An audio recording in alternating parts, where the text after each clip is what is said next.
Hello viewers, myself is Dr. Neeta and you are watching my channel Learn Literature with Dr. Neeta. So let us begin today's topic.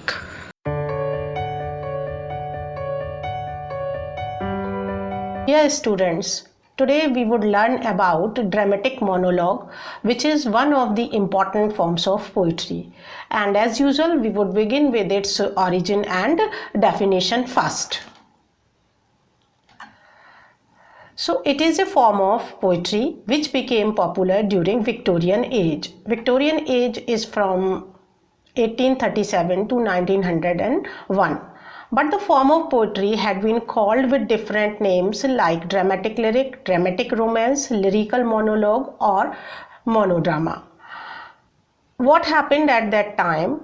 A number of Victorian poets were writing a particular kind of poetry, and the famous names amongst them were Robert Browning and Alfred Lord Tennyson. The form of poem which they were writing were not called dramatic monologue at that time, but the different names were given by them. Some of them were calling them dramatic lyric, or some of them were calling dramatic monologue, and so on. The name dramatic monologue was given later on by a famous poet known as George Thornbury in 1857, and he gave this name in relation to his own collection of poems which he wrote under the influence of Robert Browning. So it seems a little surprising thing that the people were writing poems like dramatic monologue, but the title dramatic monologue was given later on to that kind of poem. As far as its definition is concerned, it is dramatic monologue. It means it is made up of two words, dramatic and monologue. It is no doubt a hybrid form. Hybrid form means it is possessing the qualities of two, that is drama and poetry. It is a speech by a single person, but that single person is not a poet in poetic medium, and this speech is always addressed to a silent listener.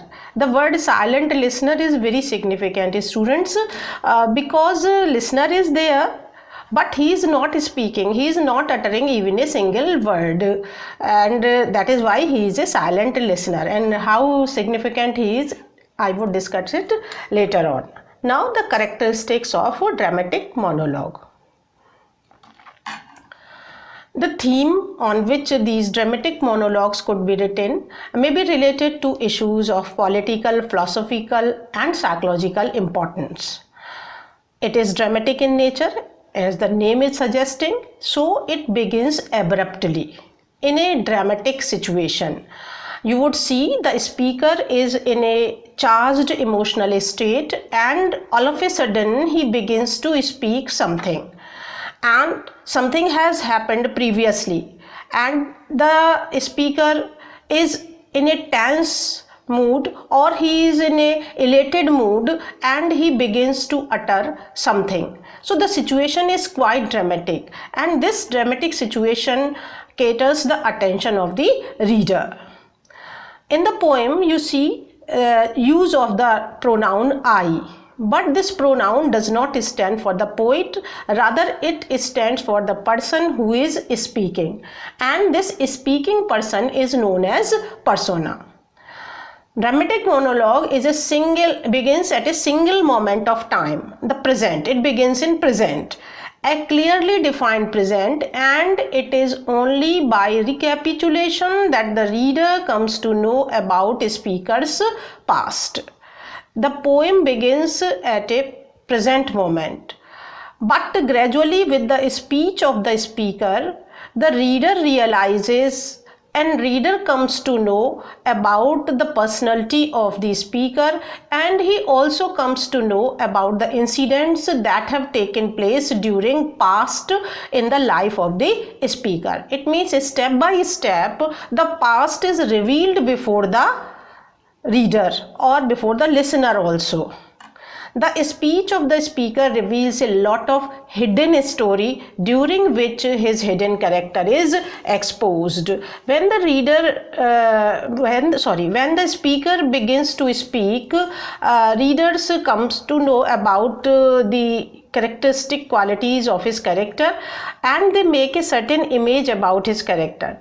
But as the dramatic monologue moves forward, the hidden aspect of the character of a speaker comes to light before the reader, and the reader realizes that he is a different kind of personality in comparison to what they predicted when they first met in the beginning of the dramatic monologue. So that is why they are also called the mask lyrics. Mask lyrics means there was a mask on the face of the speaker which is gradually drawn as he utters the speech.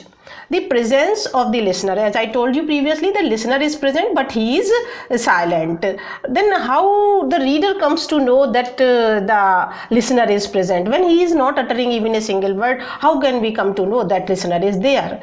For that, the poet uses some technique, poetic technique, with the help of which reader realizes that someone is there. He uses certain words like "you see." Speaker say "you see."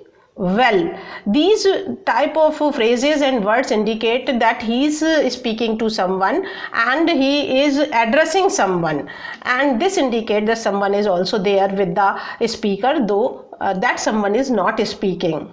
The tone of the dramatic monologue is casual, and often the colloquial language, the common language which is spoken by the people, is used in dramatic monologues.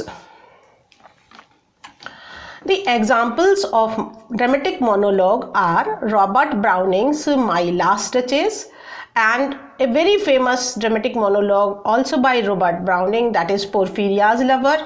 In Porphyria's Lover, he has shown the psychological state of that speaker. Ulysses by Lord Tennyson, and this dramatic monologue is still a popular form of poetry even in the modern ages. That is why T.S. Eliot has also written a famous dramatic monologue, The Love Song of J. Alfred Prufrock, Dover Beach by Matthew Arnold, and Eve to Her Daughters by the famous Australian poetess Judith Wright. So thank you.